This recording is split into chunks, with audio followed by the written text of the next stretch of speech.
Looks like bling blow, ayy. Yeah, you can't hold me down. Yeah, how you like me now? You want beef, then have a call. Looks like bling blow, ayy. Going up, going up, going up, going up, yeah. Going up, going up, going up, going up, going up, going up, going up, going up, yeah. Going up, going up, going up, going up, going up, going up, going up, going up, yeah.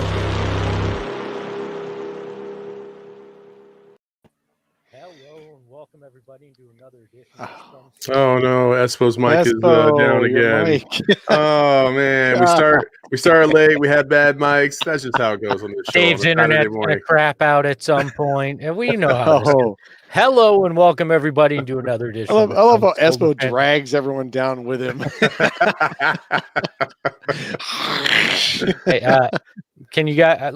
All right, how about we actually start this thing now? Hello and welcome everybody to another edition of the Sun Solar Panel. Whether you're watching on the Fox Sports Arizona YouTube page, watching on the Sun Solar Panel, I messed that up too. The Fox Sports Arizona Facebook page, the Sun Solar Panel YouTube page, or whether you're listening on demand, wherever you get your podcast, we're happy to have you with us. I am Greg Esposito. Ahoy, hoy. It was not my fault that we started late today. We just didn't hit the go live button right at 8 o'clock. Yeah, that's my fault. That was Saul's fault. Yeah, that's right. And see, he just drags Saul down. I'm going to drag everybody down. If you're going to come at me. It's the day after Christmas. The time for being merry is over, I guess. Yeah, look. If you're gonna come at the king, you best not miss. And, that's what I'm saying. All right, here I'm we the go. king, The guy next to me is the Silver Fox, the Casanova. One day. Good morning, King, folks. Dave. How are you? Good. How are you doing? Good. Apparently better than my mic. So your camera looks awesome, though. It actually makes you look attractive in some ways. That's an awesome camera. Oh, I appreciate it. Thank you. I try to take some pride in this, but and your lighting and yet again, my camera still makes me Saul looks like the Walking Dead. I'm working on it. I'm sorry, people. I look like I'm in a dark corner. This is all awesome. Yeah, great pod. The man under me is the Carmel Thunder from Down Under, the one that's already spoken numerous times before being introduced. He is Saul Bookman. Oh my gosh. Jeez. Don't ever bite the hand that feeds you, Espo. Gee, calm down now. Let's go. Feeds me. Dude, if you're the one feeding us, we're going to the food bank. We're starving, buddy. It's a damn famine out here is what it is. How was everybody's Christmas? It was fantastic. Better than the start of this show, I hope. Yes, Christmas was excellent. I mean, as good as Christmas can go. Obviously, we were in a very small group, all outdoors. So it wasn't your usual Christmas, but it was fun. We made it work. Nice. How about you, Espo? Good. When you have a 4-year-old, Christmas is always fun. You get to see it through the eyes of a kid and the joy that they bring to it. So even a curmudgeon like me, my heart was slightly warmed. It's kind of like the Saul, Grinch. How about you? It grew 3 sizes, but it's back down to tiny again today, thanks to you, gentlemen. Saul, was yours good? Mine was excellent. Yeah, I have my kids for the Christmas and New Year's break, so it's nice to always see them and get to hang out with them and stuff like that. And they're teenagers, so of course they dragged me to the basketball court yesterday. I am feeling it today. Yeah, I'm feeling it today. Did you dunk on them? I did not. Well, first of all, I've never been able to dunk. I was always a shooter, not a dunker. No, you got to get those 9-foot rims. That's the best. Yeah. Well, yeah. We actually have 8-foot rims right behind our house. And, there you go. But we have to jump the fence because it's a school property. So if we wanted to do that, we'd probably get in trouble. So we just don't do it. Yeah, I've never been able to dunk either, and I wasn't a shooter, so I became a podcaster, and I think it shows. So, should we talk some Suns? Basketball game for podcasting. Let's do it, baby. Should we talk some Suns? Since I think that's what everybody's here for. I mean, I know they like us making fun of each other, but we've got back-to-back games coming up. against the Sacramento Kings, both in Sacramento. One, we were recording this Saturday morning, so first one this evening. Obviously, you can catch all of them on Fox Sports Arizona. But, guys, what are you looking forward to in Game 2 and 3 from this Suns team? Obviously, an opening night 106-102 win against the Mavericks. Not the prettiest of victories. We call it a Dave King, but they got the win. So what do we know? A victory is a victory today. Someone's feisty. His microphone doesn't work for 4 seconds, and now he's just going to spend the next hour taking everyone down. I'm napalming this thing, boys. He's like that bully that gets made fun of by one kid and then turns around and just sees who's laughing and screams at them. Just takes the flamethrower. I've never been accused of being a bully, but I enjoy it, gentlemen. So watch out the rest of the show right now. Buddy. So the Kings, Suns, Kings, back to back, 2 games in Sacramento. What are we looking for from the Valley Oop or the fellas or whatever we're calling them this year? Yeah, no, I'm just looking for them to get a little bit smoother on offense. They looked a little clunky on Wednesday night when they started the season, but it was functional and they got it done at the end. And Chris Paul and Devin Booker made the clutch shots to win. So I'm looking for the offense to look a little bit more smooth. I'm looking for some pick and rolls with DeAndre Ayton that don't just end up with Chris Paul having to pass to somebody else because of the triple teams. One good thing is Ayton does draw the defense when he dives down low. The key is to figure out how to get him the ball anyway, or force the defense to think you're taking the shot. So Chris Paul is a master. I'm looking forward to that. I'm really looking forward. The second thing I'm looking forward to is an opportunity to go Frank whenever he does something I'm unhappy with, because I'm pretty sure Frank Kaminsky is going to be playing this weekend. He did a quick interview with us earlier this week. When he came back, he said this is where he wanted to be. Frank said this Phoenix is where he wanted to be the whole time, so he's really happy it worked out this way. And he thought he played well in Sacramento in preseason, and it was just a numbers game. And he's really happy it's worked out coming back here. And someone joked that this could be revenge games against Sacramento this weekend. And he kind of laughed it off, but then agreed. So, I mean, he's only there for a cup of coffee. We'll see what kind of revenge he's got against Sacramento. But I'm more worried about Richaun Holmes' revenge games against the Suns. So we'll see how that goes. Oh, quick answer. Sorry to Herbie. Saric is still out with his quad. And when he was interviewed a few days ago, he said it was day-to-day, but it could be a week or so. So it was a quad injury that he actually incurred before coming back to the States. So I don't know how he hurt himself, but he's still not ready to play. So we'll see. Good thing Frank's around. The rumor is a breakdancing championship. So I'm just kidding. Inside joke with some friends who will appreciate that. Look, can we really count Frank Kaminsky spending any time with the Kings? It was 4 preseason games in the most truncated training camp in history. Like they're going to spend almost as much time in Sacramento the next 2 days as he did as a member on the roster. So I don't really. And Espo's mic is out, so we'll just let him keep moving his mouth. Look, we can't count, his time there. And the 2 days they're going to spend there is just as much time as he spent on their roster. But I'm just excited that Kaminsky Cove is back, baby.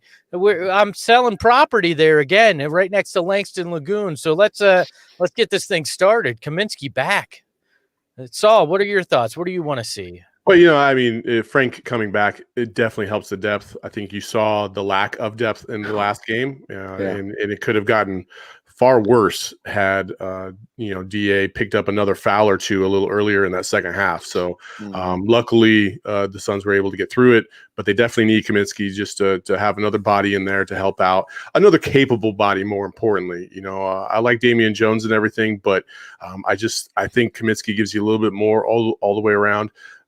And so I'm looking forward to seeing Kaminsky back on the court for a little bit, just to spot DA and maybe even a little Damion Jones. And so, but what I'm more importantly, what I'm looking for is this Sacramento team is no joke. Like, they can score with the best of them. Mm-hmm. We saw that the other night against Denver. They beat Denver on the road up in Denver on a last second tip, which was pretty cool. If you haven't seen the highlight, that was Buddy Hield running off the court That was pretty hilarious. But this team can score, and it's not like Buddy Hield's dropping 40 points a game. I mean, they essentially their starting five drops 20 apiece all the way through the lineup. So they're a consistent bunch in terms of offense. Now, defensively, they're not as good as other teams, obviously, and so that's where the Suns could definitely make up some ground. The Suns are the better team, in my opinion, and so we'll see. But I think they're going to be two exciting games back to back. I do. I think these are going to be some fun games to watch, and if you like offense, these are the types of games you want to watch. Yeah, I think where Dallas has been a disappointment to some people, I think Sacramento is going to wind up being a surprise. So the Suns can't take these next two games lightly. I hope the refs are a heck of a lot better than game one. And I don't want to be the guy that sounds like he's just going to bag on the refs all year. But that was a particularly bad opening night on Wednesday. And, for those, look, I'm not going to try to be a DA apologist. It wasn't a great game like we talked about in the post-game show. Yeah. But if you go back and look at those first two fouls, he was doing exactly what everybody wanted. He was aggressively trying to get position on the block, and those fouls could have gone either way. So I hope the refs are a little bit more balanced in their approach to calling the game in Sacramento this weekend. If you watched a little bit of the Mavs-Lakers game last night, what Luka was doing to the Lakers was no different than what he was doing to the Suns, yet he wasn't getting the foul calls in his direction half as much as he was against the Suns. And so when I was watching that game last night, that really irritated me because I was like, dude, that's not even close to consistent. I mean, Luka was getting fouls that I thought were like, what? You completely jumped into this guy and you get the foul? Like, I don't know, man. Especially the elbow to the face. Yes. Yeah. Yes. Geez. Well, yeah. It's amazing. It's amazing when you're playing LeBron and AD as opposed to the Suns. What happens? Not that refs are biased or anything, but no. The Jordan rules apply to other superstars, is what I'm saying. When I look at refs and the calls that they make, I more look for the positioning versus what they're supposed to be focusing on, as opposed to the call itself. Like my biggest irritant is when there's a ref on the top side making a call down low on the block where it's not even close to his area. Like, dude, what are you making that call for? It's not even your jurisdiction. Like, stay the hell away. You think you saw something, but you really didn't, and it's too late because there's no replay. So, just so irritating. Yeah, I hate focusing on the refs. I think a team should be able to overcome that stuff. It does get really frustrating sometimes, especially when you get those series of bad foul calls in a row that seem to tip the game. But I'm really happy that the Suns beat all that and still won the game. And I'm looking forward to seeing them be more consistent in that way this year. It'll be fun.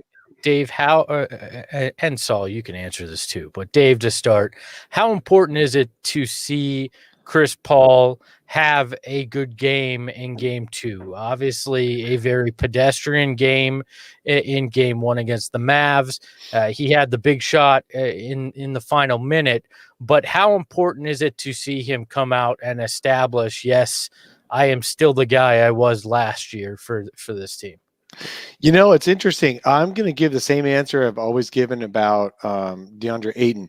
It's not important to fill the stat sheet if the Suns win. And Chris Paul actually had a very effective game on Wednesday because he helped the Suns win the game. It was most important that he got that big steal and he made that jumper. And he set up, he actually made a couple of other really good passes in the final minutes that just the shots were just missed.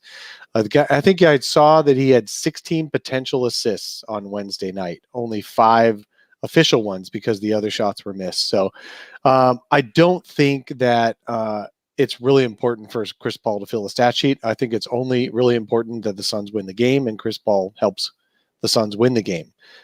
So that's my lame answer to that. What about you, Saul? What do you think? No, I totally agree. I think that's what Chris Paul does, though. Chris Paul, he doesn't need to drop 20 or 30 for you to understand that he had a good game. I thought for his first game and the way he was able to facilitate, and more importantly, what he had to do in the fourth quarter, especially in the last 2 minutes of the game, to make sure that the Suns came out victorious, is exactly what you expect from a veteran of 15 years. Like, that's what Chris Paul's here to do. And so I thought for a first game, he did exactly what he needed to do. And, I really kind of enjoyed the dynamic between Booker and Chris Paul, because a lot of the talk before the season started was, okay, well, if the game's on the line, who's getting the ball? And it was funny to see Chris Paul kind of take the reins that second to last time. And then he handed it off to Booker, and Booker took it. And they were both equally fine with the other. So I thought that was kind of nice to see as well. I think that is going to get better throughout the season, that they're going to know when to defer to the other. Devin Booker's learning more and more. He started with Ricky Rubio last year and now continuing with Chris Paul on how to get open. He's one of the best off-ball players. That is a big scorer in the league. A lot of the big scorers in the league kind of take a play off when the ball's not coming to them. Devin Booker's constantly moving. I just love that. And their chemistry is going to just get better and better. Well, I don't think they did too bad in night one either with deferring too. It turned out pretty well. So if it gets better, that's extremely promising. But for me, I would like to see Chris Paul. I don't necessarily need to see 20 points from Chris Paul in one of these two Sacramento games, but I would love to see a big assist game where he is very much the guy we've come to know, the point guard, if you will, that people refer to him as, where he's setting up his teammates, because this offense looked pedestrian at times in game one. And I think it reflected in the fact that I think Chris Paul finished with 5 assists. Like I want Chris Paul to be facilitating that offense as much as possible in these games in Sacramento and really get it flowing. That's what's most important to me with him. I need to see that. I need to know that this offense can get back to how free flowing it was in the bubble. And I don't have any I don't have any qualms. I don't think that they're going to wind up not getting there, but I want to see it early, because as we're looking at this, I think every game, and it's cliche, but every game's important, especially when you're playing the West as much as you are early in this season, because the likes that Sacramento's of the world, and the Dallases of the world are going to be bunched up with you there for playoff seeding is very high. So I want to see them get clicking on all cylinders and in the next couple of games. So yeah, for sure. No, and I mean, we just had a question by Herbie Philafranca that how do we think CP's minutes are going to be in these back-to-backs? And that's a great question. We're about to find out. I think early on in the season he's probably going to play a little bit more. But as we, go through the season, I think, those back-to-backs, he'll take a little bit of time off on one of the 2 games. I'm not sure how it's going to work out, but I would assume tonight and tomorrow he's going to be fine because, the cool thing is that, it's not a back-to-back-to-back. So that's nice, I guess. I don't know. Well, they do have 5 games in 7 days. So here's my totally uninformed guess is that if the Suns win tonight, he sits out the second game of the back-to-back. That's my uninformed guess, because he is still they had said he was nursing, a sore ankle and stuff like that through training camp, and they do have 5 games in 7 days. And if you start 2-0, you can afford to go into that third game without CP. See, I don't see it that way. I think since this is one of these new back-to-backs, quote unquote, where they're in the same city, they're not traveling. I think that changes the dynamic here, where if he's going to sit out a back-to-back in this stretch, I think it's the back half of the December 31st, January 1st stretch there, where they play, I believe it's I'm trying to remember. It's the Jazz and the Nuggets, Utah, and then in Denver, back-to-back nights. I think if you're gonna rest him in a back-to-back, in the traditional back-to-back in 2 different cities, I think is where you're going to do it, because the Sacramento, I don't think this is your typical back-to-back. And as you see, they play Sacramento Saturday night, Sacramento Sunday night. Both of those, you've got tonight, Saturday night, an 8 p.m. tip on Fox Sports Arizona, and then Sunday, a 7 p.m. tip on Fox Sports Arizona. But when you look at it, you've got Tuesday on national television. They're definitely not going to sit him when they play the Pelicans on TNT. They're 100% going to play him there, and then you've got the back-to-backs on New Year's Eve and New Year's Day in Utah and then in Denver. I think if you're going to sit him at all, it's that game in Denver.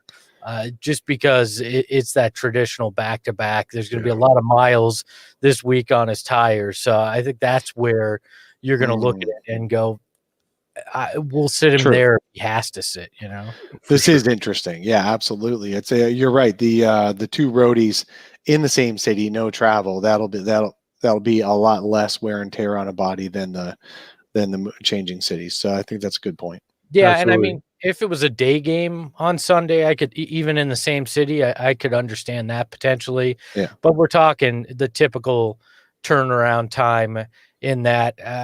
But everything they're saying, Chris Paul has said, I'm not sitting out unless I'm injured. We've heard James Jones echo the same kind of sentiment. And I know that he's had, quote unquote, a sore ankle. I don't know how serious of an injury that really is. So this whole season is going to be interesting with those things, because we've never seen same city back-to-backs, which is going to be a whole new wrinkle for all this. Yeah, but it's the same training camp, the same training staff as last year.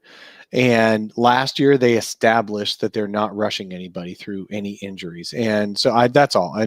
We'll see what happens. But you're right. As long as he's healthy, it's early in the season, they're not traveling, it's more likely that he plays than not in both games versus a traditional back-to-back. And I think you said earlier, later in the season is when we'll start seeing them ration minutes more so than early. So, I'm looking forward to it. I would love to see the Suns go up 3-0, and I think they would too. Yeah.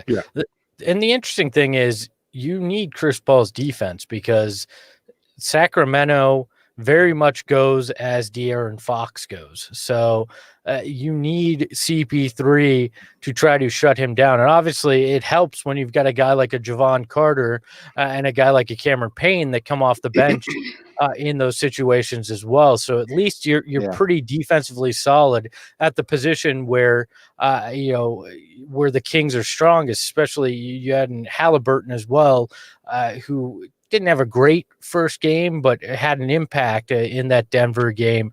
You're going to need those guards to play really good defense in these two against Sacramento. One of the other things that I really, really want to see is, more importantly, Jay Crowder. I think Jay Crowder needs to play a much better game than he did the other night. He was largely a big deficit in the plus minus column after the game. Every time he came into the game, nothing really happened much when he was on the floor, except for that play of the game where he did the no look pass. That was about the highlight of his night. So I'd like to see a better performance for him overall. He struggled. He was trying to find his chemistry as well. So I expect him to play much better, but that's definitely one other thing that I'm looking for. That's a good point. Espo, you mentioned quickly Tyrese Halliburton. For those Suns fans who live and die for the draft and never let prior drafts go, this is another example of watching Tyrese Halliburton, the dude that many of the draft experts thought would be a top 5 talent in this draft, and he fell to the Kings. Now, some Suns fans were frustrated with him not being taken by the Suns at 10 and instead taking Jalen Smith. I think we've seen why James Jones wanted a big man in this draft, and again, it's okay. James Jones doesn't care if the guy's ceiling on this current team is to be a rotation player, a rotation big, either at center or forward. But going back to Tyrese Halliburton, who is a very talented young man, he's probably going to play very well. He's going to do a lot of little things on defense, and people are going to be wishing that he was our third guard on the Suns. But what I heard through different public sources, like any of you guys could have heard, is that Halliburton actually, for some reason, wanted to go to the Kings and did not didn't release his medicals or wouldn't do a one-on-one with the Suns as an intentional way to get past the Suns. And you know what? If he wants to, sentence himself to Sacramento for his career, good for him. But listen, James Jones is the honey badger of NBA GMs. James Jones don't give a you-know-what, all right, when it comes to what other people think he should do in the draft. And I appreciate that about him. He's going to be wrong sometimes because the draft is a crapshoot, but I'd rather have somebody that it sticks to what he believes in, and it paid off with Cam Johnson. And Jalen Smith played minutes that they needed in game one. So, you know what? Got to move past that stuff. There's just if a guy's not on your team, he's not on your team. It didn't happen. Get over it. That's as much about that's my big else. thing is like, why don't we just support the team, not the guys the team could have had? Says the guy who brought up the fact that no, I know people are going to do what it. I was about to say. I wanted to establish. You guys need to get over it, and then spends 5 minutes not getting over it. No, I'm over it. I'm just talking through it. This is a podcast. You're an enabler. You're an enabler. You just enabled those people to feel that way. Dave, I get what you're saying, though. It's inevitably going to come up, and you're heading it off the pass by making an explanation. I appreciate that. Back to Jay Crowder, though. I wonder how much, because he played fairly well in the little things, which is what we really need out of Jay Crowder, what the Suns really need out of him, the defensive end, rebounding, passing, those kind of things. And then they need him to hit his three. And now he came up short with a lot of those. I really wonder how much of that had to do with, playing limited in the preseason, just coming off a long run with Miami. I think he's going to work himself into shape on those shots. And I don't know that that's going to happen a Saturday or Sunday in Sacramento, but he'll get there. There's nobody's ever questioned his ability to do those things. I think it's just physically he's got to get there, because that was what those shots looked like from deep on Wednesday night. I don't know if anybody else noticed that, but that was just kind of the way I perceived it. No, I agree. No, I overall, like I said, just the same way as we expect more from like Booker or Aiden, we expect more from the veterans, and Jay Crowder is one of those veterans that we expect a lot from, especially this season. And so, Devin Booker can't turn the ball over half as many times as he did the other night. Like that was the one glaring thing. Yeah, and he really struggled in the second half for whatever reason. It just didn't look like. The first quarter he comes out and he had such a nice rhythm and flow to his game, and then it just like completely went away. I don't know what happened there, but he found it when he needed it most in that fourth quarter with that big shot. So, and that's why Devin Booker's Devin Booker. But everybody else needs to find that rhythm as well, and it's hard in the first game after a truncated off season. These guys haven't played since mid-August. And all of a sudden you have preseason games, and then real games are just a different speed. Just like they say the playoffs is a different animal, regular season is completely different from the preseason as well. And so I'm just glad that they won the first game, got that out of their system, and hopefully we'll see smoother and better basketball moving forward. All right. I got one for you. Over under, guys. 9.5 minutes, Damion Jones on the court in either of these Sacramento games. I'd say over. I'm going over. Unfortunately. Ooh. I'm going to say under. I think he'll come in within like the first 7 or 8 minutes. Yeah. Well, I'm saying total minutes he plays, 9.5 minutes. Oh, not when he comes into the game. My bad. Over.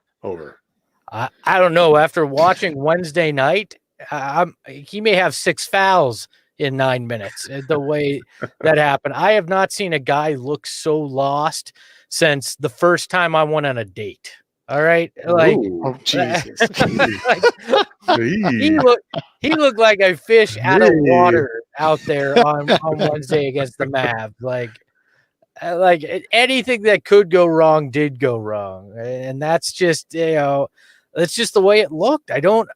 He did not look ready to be playing in an NBA game. Jalen Smith sticks looked like he knew more of what he was doing than Damion Jones, and I think he jumps him in the rotation.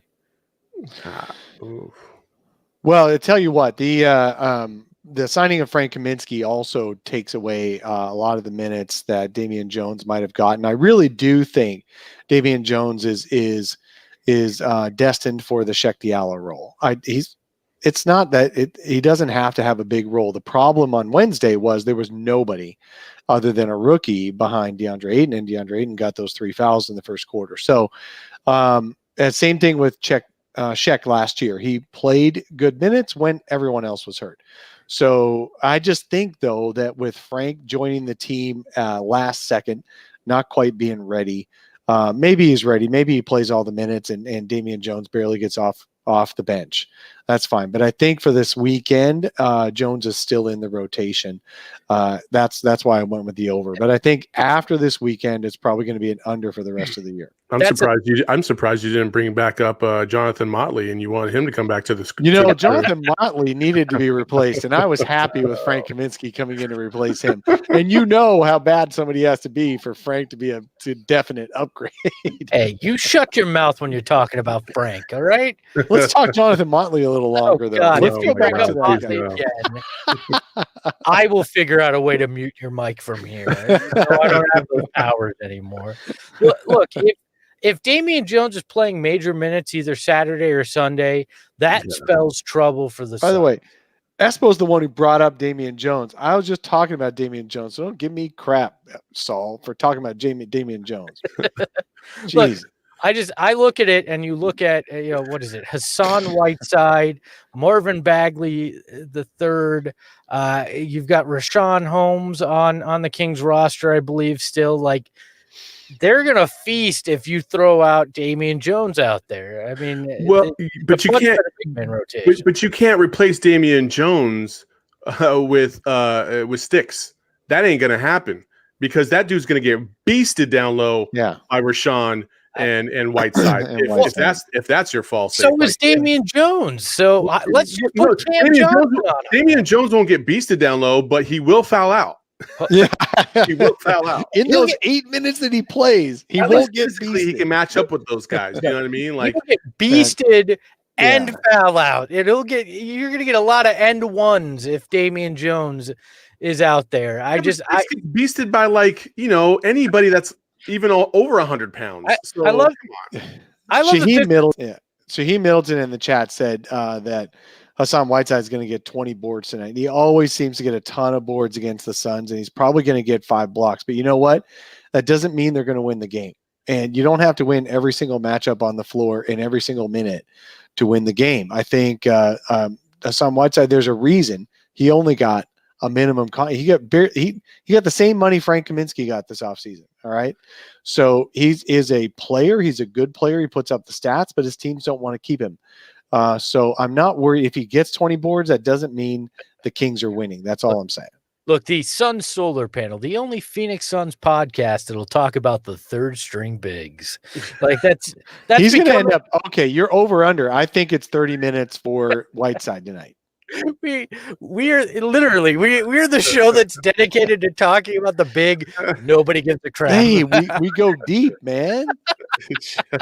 Now let's talk about Tyshawn Alexander. What's the over under? Oh my god.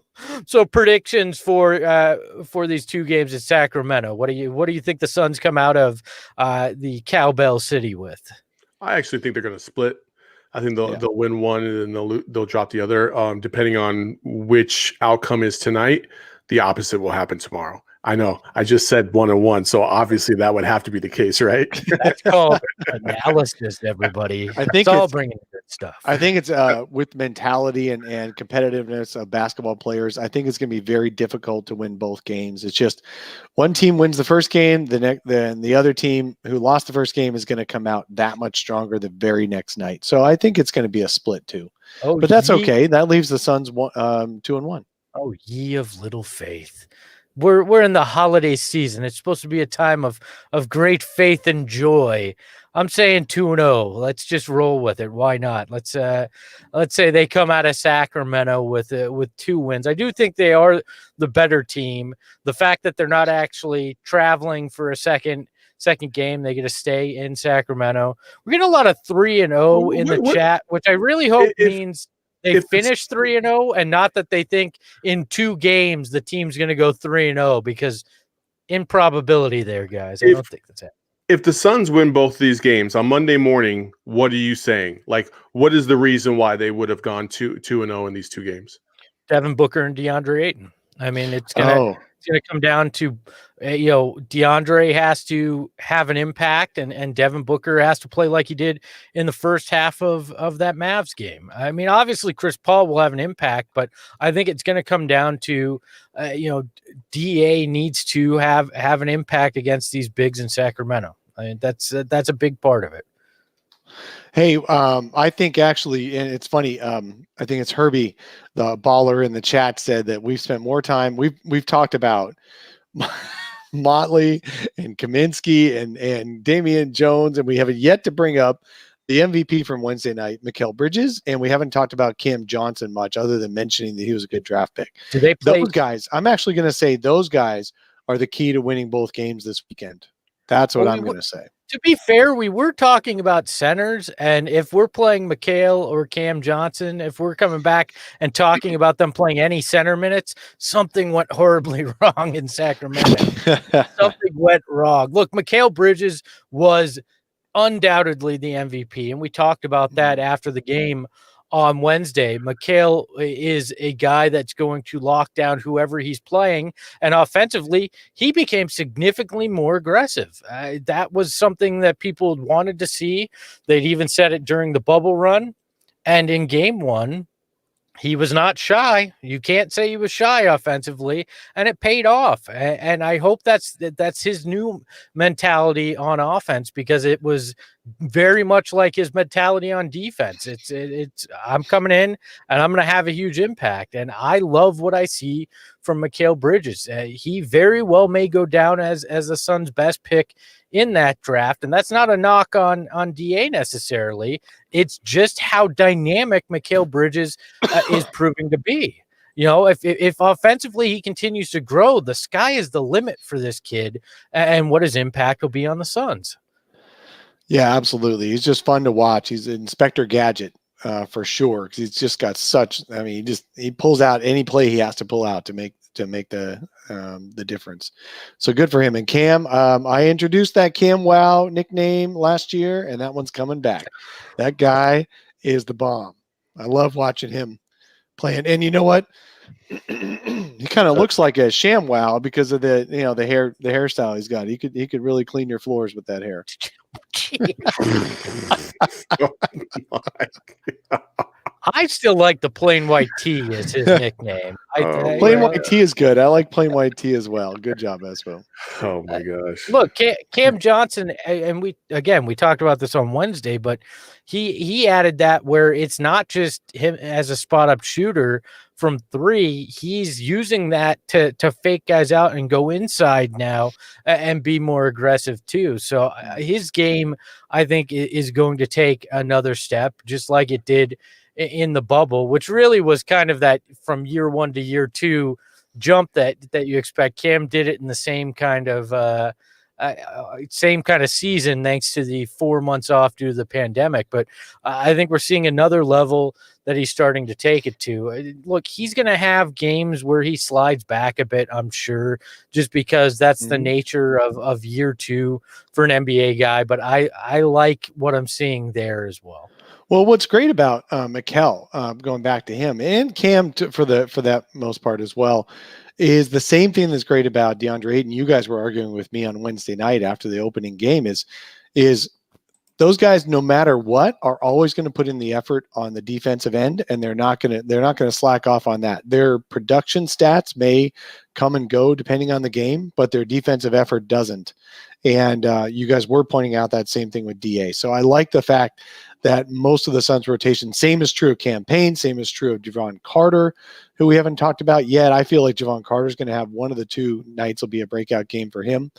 The Suns just have hustlers on the team and the workers on the team. And whether they end up with production stats in that box score, they are going to be effort all game the whole time. That's great.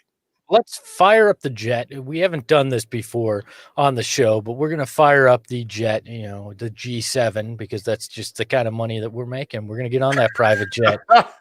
And we're going to go around the league, baby. We got some questions from around the league. The association, obviously a busy few days, Christmas being one of them yesterday. And let's start off with our first question. What are the chances that Kelly Oubre remains a Warrior the entire year? Man, look, I love Kelly, and he is going to rebound, and he's going to end up being just as good as he has been for the Suns, because that's his talent that he's got. It wasn't the scheme in Phoenix that made him great. It was his own talent. So he started awfully. I think he's over 11 and from 3 in the first 2 games. He's had a tough time. So he is going to play better for the Warriors. Having said that, the Warriors are just getting pasted every night. And it's not just his fault. It's also the fact that they're relying on Andrew Wiggins, and they're relying on a lot of guys they shouldn't have to rely on to be a good team. So if you're the Warriors and you're paying, what is it? They're paying the equivalent of $80 million for Kelly Oubre to be on that roster this year to stay competitive while Klay Thompson is out. $80 million with the luxury tax. They will try to shed that salary. The question is whether anybody will take it. But yeah, so will he be on the team all year? Probably not. But I do think he's going to rebound and be a very good player again before that trade. I mean, the difference between Kelly Oubre on the Suns and Kelly Oubre on the Warriors is that the Suns never won world championships. And when you have a roster composed of, Steph Curry and Draymond Green, guys that have been there and done that and understand the process that it takes to get to that point.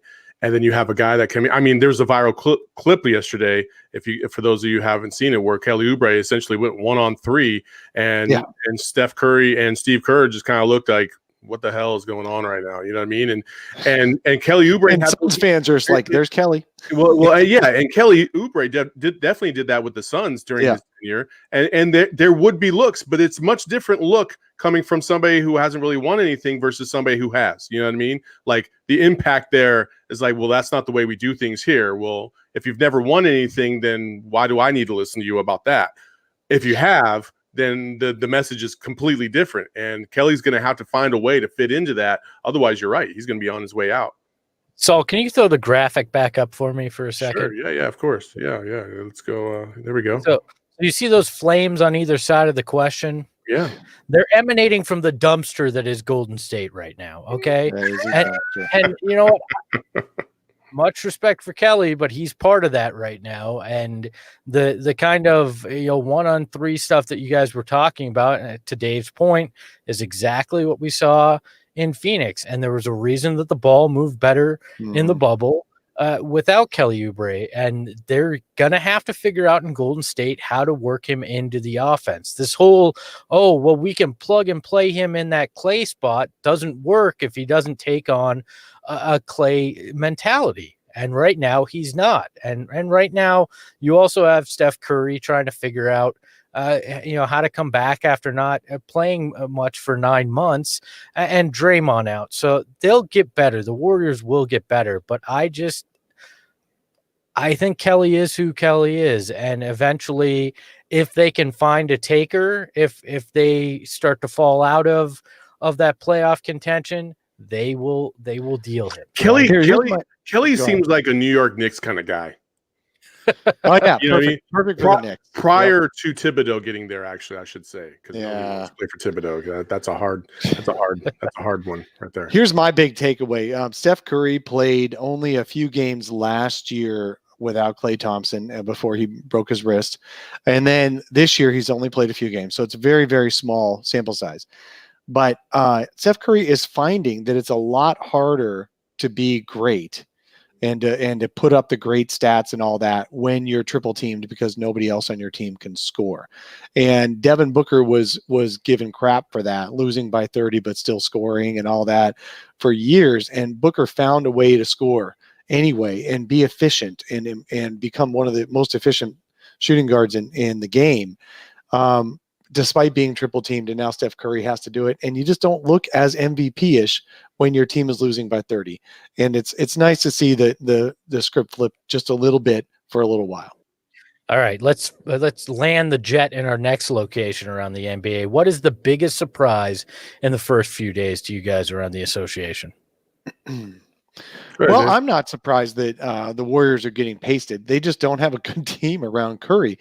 It's not Curry's fault. It's not Steve Kerr's fault. It's just the lineup just looks bad. Draymond Green hasn't been playing either, so they're just not a great team. So I'm not surprised about that. I'm really not really. Yeah, no, I can't think of anything I'm totally surprised by. Just about every game has gone the way I expected it to go. So, gosh, so Dave's not what's your surprised. biggest takeaway? No, I'm not surprised. What about you, Saul? Well, I think the biggest surprise, honestly, to me is I know that the Lakers lost their first game against the Clippers, but that's kind of like that was kind of apropos. That's just what the Lakers do, right? But I think the Lakers high is much higher than I thought the Lakers high would be, if that makes sense. Like their hot is going to be insanely hot. They have so many players on the court that can score. Besides just LeBron and AD. And I think if the Lakers are playing their A game, nobody has a chance. Nobody has a chance. And that's what I think is my biggest surprise, watching that game against the Mavs yesterday and how easy it was for them just to get around that team when just a few nights before we had watched the Suns, kind of struggle with that team as well. It's definitely something to behold. And also, maybe I'm biased a little bit or whatever, but Luka definitely doesn't feel like the same type of player he was last year. Now it's early. It's only been 2 games, but just watching him yesterday, even the commentators were like, he's a little slower than his slow used to be. You know what I mean? So I think it was Scott Howard on Suns Twitter who was like, did someone forget to tell Luka there was another season coming up after the last one? The feeling is he might be a little out of shape for this one. So he'll just get back into shape. Rick Carlisle's going to figure it out for the Mavs. The Mavs are going to be in the playoffs. The team that I think is not as good as everyone thought is definitely the Blazers, and they've proven it in the first few games, not only preseason, but also starting out their season as well. They're just not going to be as good as some people had them like third in the West. And where did Tom Chambers put the Blazers? I forget. Did he have them winning the West? I can't remember. I don't remember. I burned that horrendous graphic after the show was over. So I don't think, but that's not a surprise to me. I just think that's kind of what I expected coming in. One of our chatters mentioned the Pelicans having a good start. I think the Pelicans are going to be hot and cold for sure. They're going to have real good games. They're going to have real bad games. They don't have a great beyond obviously Zion Williamson and Brandon Ingram. They don't have a really great backcourt. I've never loved Eric Bledsoe, so he's an important part for them to be successful. I'm not sure that's going to work out for them. You leave the Bledsoe alone. My surprise is the Mavs, the Blazers, and the Denver Nuggets, their starts. It's not what anybody expected from those 3 teams to start. So next destination as we land final time, the Nets, are they the best team in the East as we head to Brooklyn? Go ahead, Saul. I think they are. There's not another duo like KD and Kyrie in the league outside of maybe LeBron and AD. That's just my personal opinion because I feel like those 2 guys can take over a game by themselves at any given moment. Kyrie's just insane. His handle is just one of the best in the league. He can shoot, he can drive, he can do it all. And then you add to that KD, and we know what KD can do. So those 2 guys, man, and the rhythm that they have found quickly in Brooklyn, adding to a team that was already pretty decent from last year. It's just, man, that team's really scary coming out of the East, and I don't know if anybody else can match up with those 2 in a 7-game series. So I would say that the Nets are the best team in the East. If KD stays healthy, I think they're the best team in the East too. I totally agree with that. And Steve Nash is understated influences, we'll call him, because those 2 aren't going to listen to Steve tell him to do something they don't want to do. But that is an extremely talented team. And yes, I think they're going to have a great season, and they probably will be number 1 in the East and get out of the East and into the finals. And more power to him. I'm excited for Steve Nash having success as a coach. But I always find that confusing when people say that kind of stuff, like, oh, he's not going to listen to him. Guys like Steve Nash, Steve Kerr, Pop, they find ways to be able to get after guys and relate to them and get them to buy into whatever message that they're trying to display because of who they are. That's why they were such great players on the court, not so much physically, but mentally. They were just able to get guys to believe in what they're trying to do somehow, some way. And I think that's going to be no different with Steve as a coach, and so I kind of disagree when people were like, well, he's, when the rubber meets the road, they're not going to listen to him. I don't know about all that. I mean, there's no way we can know. We don't know. You're right. Absolutely. You don't know. I think they listen to him more than somebody that didn't play. They have respect for him because they know he was one of the best. And I think that's one of the ways you're going to get to Kyrie Irving is that he knows that you know what you're talking about. You're not just some guy who's studied film. You're a guy that's been out there and played well. Look, right now they are definitely the best team in the East. Health, as Dave said, is going to be a big part. And if they keep enough sage for Kyrie Irving to burn before each game, if they run out of that, they may have a problem. You know how superstitious guys are. So that is around the league. We'll probably do that from time to time to talk a little bit about the NBA as a whole. But you know what? It is time for the best part of this show. Hands down, no questions asked. It is time for Espo's Big Board. That's right. Look at Saul firing on the graphic just in time. Baby. And this week, perfect. We are recording this the day after Christmas. And you know what the day after Christmas means in America, right? It means it's time to return the stuff you didn't like that you got the day before. Like that is just what the 26th of December is in the United States. And yes, it's a little different this year, as is everything. But, there's probably more Amazon returns than going to the stores to return things. But that's all right. The spirit of the day after Christmas is still there. And in that spirit, we're doing the top 5 Suns things I wish I could return right now. At number 5, it's the Joe Johnson trade. And people will say, whoa, they got Boris Diaw out of that deal. And the pick that became, unfortunately became Robin Lopez. Everybody thought it'd become something better.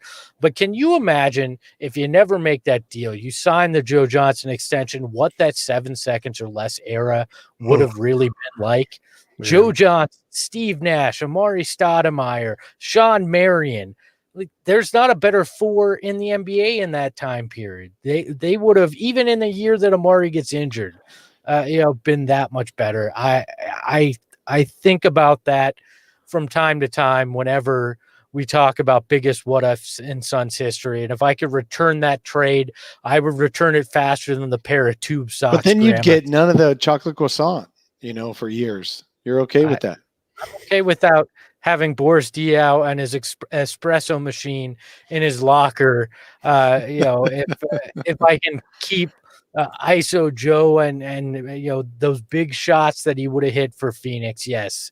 So the chat, Lewis doesn't want us to bring up the Joe Johnson trade. Well, I just did, and I can't take it back. You can add that to your return. So let's head to number 4. It's another trade that if I could get this back, I would. It was the trade for the big Shaqtus. Look, Sean Marion had his problems, complained a bit, but man, the year that they dealt him, they were actually having a very good year. They were playing very well in the West. They were number 1 in the West. Yes, I mean, I would have loved to see them run that back at least for that full season and give that 7 seconds or less core one more shot. And I'm guessing if you go back and ask Steve Kerr and that group, in retrospect, they probably would have liked to have done that too. Sure, we got a Shaq MVP at the All-Star game in Phoenix, and that's about all we got out of it. It was another exit against the Spurs in the playoffs with Shaq on that roster. It just always felt disjointed. You were trying to be the fastest, most dynamic team in the NBA, and you add a guy that at that point in his career ran like Luka. It's not exactly what you wanted. So I love that this is just we're getting slight. I still remember not moving from my couch for like 30 minutes after that first playoff game with Shaq against the Spurs, and somehow the Spurs pulled that freaking game out in game 1. The whole playoffs could have been different if that game had been different. Yes, it could have, and it didn't go different, and that's why I want to return this. I want to return this like getting that book that you have 3 copies of that you got on Christmas Day. What's the Christmas phrase? It says if ifs and buts were candies and nuts, then every day would be Christmas. I think that's kind of going. Wow. There you go. Number 3.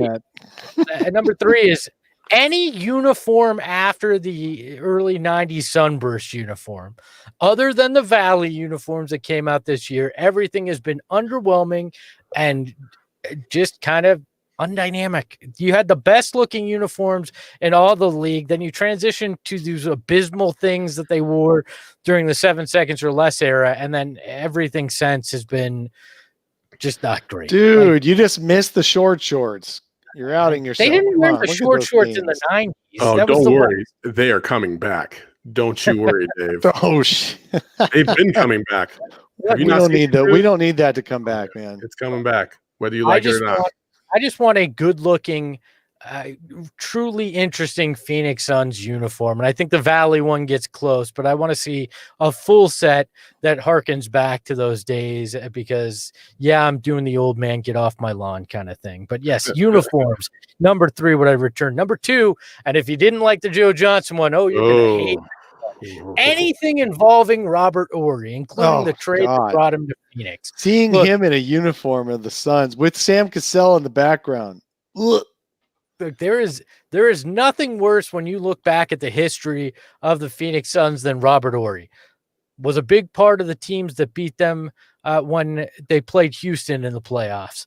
Big part of the Lakers being dominant in their time. The hip check. Oh, and yes, he did play for the Suns briefly and was unceremoniously traded because he threw a towel in the face of Danny Ainge, the head coach. He was the Markieff Morris and Marcus Morris before it was cool. So combined. Yes, he's been a thorn in the side of the Suns, and anything Robert Horry, I would return as fast as possible. There's nothing quite like that. You'd return that as fast as the towel at Ainge's face. Absolutely. You know, a funny story. When I was in the military, we had to go up to Alabama. I was stationed in Florida. We went up to Alabama, and it was the day after Horry got traded. And I'm sitting there, and we're going through, and we run into Andalusia, Alabama. And if you don't know where Andalusia is, you don't need to know because it's like a small podunk town. Nobody cares about it. But if you look up, there's billboards everywhere because that's the hometown of Robert Horry, and it has like 5-time NBA champion, 2-time NBA champion. Like there's billboards all over the place, and it makes you just want to throw up. Really need a sounder. Cool story, bro. We all do that. No, but like, look, Robert Horry is this guy. Why is Espo being such a jerk today?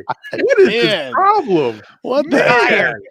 He didn't get all his coffee. Man alive. That was like uncalled for. Did not sleep. All right. So number 1 on the return list, you're going, hey, if Robert Horry under the tree isn't number 1, what the heck would be?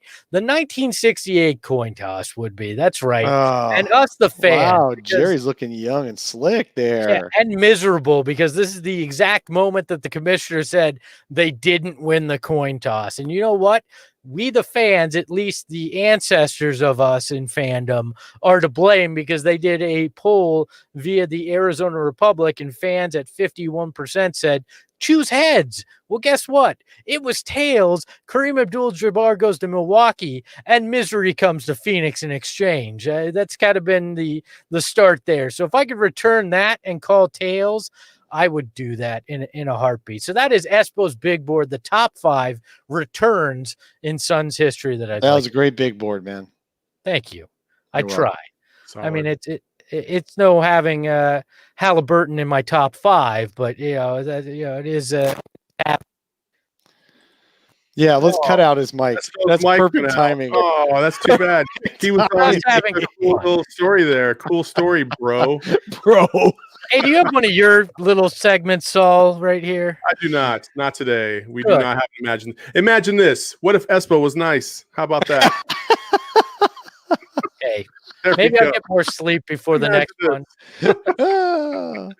Imagine this. In a world of pure imagination, it's not happening. See, Espo's got 363 more days to get back on Santa's nice list. So he's taking today as his freebie. It is the day after Christmas is always a freebie. I'll return my attitude tomorrow. All right. Yeah. I will say this.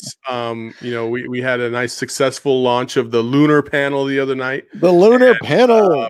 And the next one will be January 3rd for those of you keeping track. And that is the night when. Thanks for telling us. Yeah, well, I'm just letting you know now. Right here. It's live breaking news just for you. And if you two are not there, oh, well, I'll just run it by myself. At least nobody can make fun of me. Jeez. So January 3rd, it's the night that they play the Clippers, and we will have live reaction after the Suns post game on Fox Sports Arizona. Saul, I will send you my wife's cell phone number so you can get clearance on these with her, because it doesn't matter what I say. That's who you're going to have to get approval from on these late That's night. why he's giving you the notice, man. Check it out. Look at these. He's not stopping, Saul. I've already started to build the filter where I don't even listen to it anymore. Good. You've officially become a member of the Sun Solar Panel. If you've gotten to that portion. Dave does it because he's hard of hearing. I do it because I want to. What? Yes, I will have a new XLR cord before the next show, because this one, if I let go of it, it does not work. All right. This is why this is how you know why I clear my throat all the time, so I can drown out Espo. No, it's just because you're old and apparently don't know how to use mute. This is a bad day. Yeah. I love all of you. Thank you so much for putting up with this today. Diego in the chat. Did Espo borrow Dave's internet? No, I did borrow some really bad radio station's XLR cord though on my mic. So. Hey, I want to thank Cox for giving me and most of our people 2 different internet connections, one slow, one fast. Why do they do that? And my laptop for the lunar panel picked up the slow one, and I didn't even realize during the thing. So sorry about that. I'll check and maybe tell my laptop to ignore that. What is that 1G connection that they give you? Hey, it's the 1G. Don't you rip on any kind of G here? All right. All right, Espo, whatever you say. Yes, B's in the chat. You can buy a timeshare in Kaminsky Cove. Hit me up on Twitter. Special prices until he plays his first game, so you can still get in on that if you're wondering. Hey, let's make one prediction here. My prediction is Frank Kaminsky is going to get an almost double-double in one of these games this weekend. Ooh, that's not a bold counting prediction fouls, right there. Right? Boom. Not counting fouls, no. No. Points, rebounds. I'm gonna go. Damion Jones gets more fouls than points in these 2 games. That's my prediction. Wow. Ooh.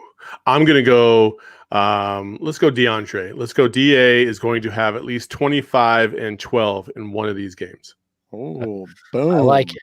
I will take that. And Landon in the chat, one of our flaming ballers, says this solar panel would have been great if Espo didn't decide to throw salt in my old son's rooms. He did, man. He was going after everyone today. Flamethrower. Yeah. If the listeners thought they were getting away with it's almost as if he didn't get what he wanted for Christmas. What did you get for Christmas, Espo? Coal. I had to show up here with you guys 2 times in 4 days. You know what? Give me your wife's number so that way I can text her and be like, hey, what did you do to my man yesterday? What is his problem? Yeah, I tell you what, man. Paul, if you could get his wife to be nicer to Espo, he'd probably really appreciate it. You back off the missus. You think I was mean? You think I was mean this episode? Just wait. Whoa. That is the line. That is the line. It is time to hit the eject button here on the Sun Solar Panel, as we've come so far off the rails that I don't even know what we're doing anymore. So you can follow the Silver Fox on Twitter at Dave King NBA. The NBA's there because he couldn't buy a box of Just for Men, so he made himself feel better by putting 3 letters in his Twitter handle. You've got the Carmel Thunder from down under below me on the screen. It is Saul Bookman. You can find him at Saul_Bookman. The underscore is because there's probably 2 or 3 more important Saul Bookmans that took the Saul Bookman without the underscore on social as well. Full disclosure, I have these just Saul Bookman, but it was the first account I ever made, and I can't figure out how to delete it because Twitter won't let me. So it's just out there. Nobody's using it. At least you know if anybody's using it. Oh, hey, Gerald Bourguet's hacker could go find it and then just totally ruin your career. Yeah. Fabio in the chat just said Espo got a Trevor Ariza jersey for Christmas. Actually, I thought he got a Robert Horry jersey. The way he's going today. I'm the kind of guy that actually would appreciate the Trevor Ariza or Robert Horry jersey in my very bizarre jersey collection. By the way, before we get out of here, RIP to Hamed Haddadi's record as the highest jersey number in Suns history. He was supplanted by Jay Crowder the other night. Hamed wore 98. Jay Crowder wearing 99. So congratulations, Jay, on that. You can find me on Twitter at Espo. It's the most egotistical thing I could find. And it's so egotistical that I put it over my shoulder here if you're watching on video. So you can find the Fox Sports Arizona wherever you are on social. Highly recommend you hitting that like button, hitting the subscribe button on YouTube. And then you can find the Sun Solar Panel on Twitter at Sun Solar Panel. So until next time, we'll talk to you later here on the Sun Solar Panel. Ahoy, hoy. Yeah, you can't hold me down. Yeah, how you like me now? You want beef, then have a call. Looks like bling blow, ayy. Yeah, you can't hold me down. Yeah, how you like me now? You want beef, then have a call.